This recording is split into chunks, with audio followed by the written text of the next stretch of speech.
एक शाम प्राची टीवी पर सीरियल देख रही होती है। तभी उसकी सास वहां आती है। अरे सीरियल में तो ऐसे मग्न है जैसे आज रात का खाना पड़ोसी आकर बनाएंगे। मुझे पता ही नहीं था आपने अपने बेटे की शादी पड़ोस में भी की हुई है। हैं? मतलब? मतलब इस घर में सारा काम बहू ही करती है, आप तो सिर्फ खर्राटे मारती हैं। अच्छा जी, फिलहाल तो तुम आराम फरमा रही हो, चलो जाओ, ये मेरे टीवी देखने का समय है। आहा, इसीलिए मुझे भगाया जा रहा है। सॉरी, अब तो बिल्कुल नहीं जाऊंगी। प्राची की इस बात पर दोनों सास बहू के बीच टीवी रिमोट के पीछे बच्चों जैसे छीना झपटी शुरू हो जाती है, जिसके बीच श्लोक भी काम से घर वापस आ जाता है। आज मेरी चूहे बिल्ली की जोड़ी किस बात पर झगड़ रही है? अरे तेरे बीवी मुझे टीवी ही नहीं देखने दे रही।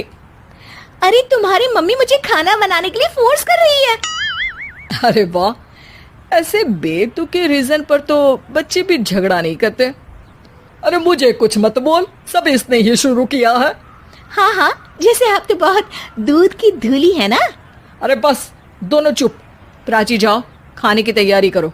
और माँ तुम छोड़ो, तुम्हें क्या बोलूं, शांति से अपना सीरियल देखो, मुझे दोबारा लड़ने की आवाज सुनाई नहीं देनी चाहिए। ऐसा बोलकर श्लोक वहां से चला जाता है, जिसके पीछे पीछे प्राची भी कुछ न कुछ बड़बड़ाते हुए रसोई में चली जाती है।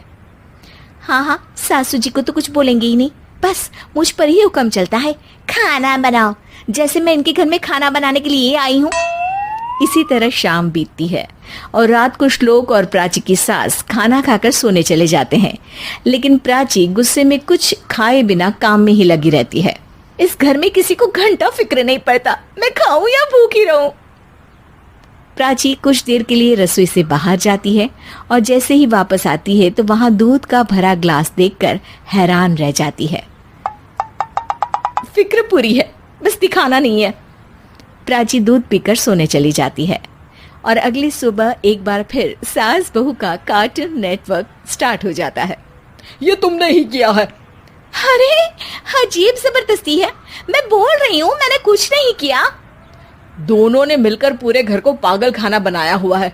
यहाँ कोई नॉर्मल इंसान तो रह ही नहीं सकता, इसीलिए अब पड़ोसी क्या रिश्तेदार भी घर आने से कतराते हैं।